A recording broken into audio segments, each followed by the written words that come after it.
Ahojte priatelia, v tomto krátkom videu vám ukážem, ako som riešil jednu objednávku. Bol to vlastne bukový tanier o priemere 35 cm, na ktorý som laserom vypálil fotografiu.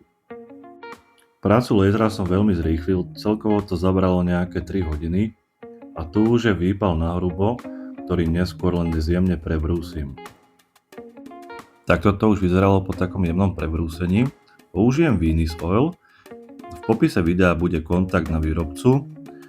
Miesto vedľa miesta natriem tanier aj zo spodu. Olejček tam pôjde hlboko do dreva.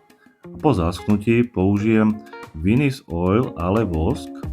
Je to vosk na prírodnej báze, je netoxický, úplne prírodný. Miesto vedľa miesta ho nanesiem a po nejakých 3 hodinách preleštím zase suchou handrou.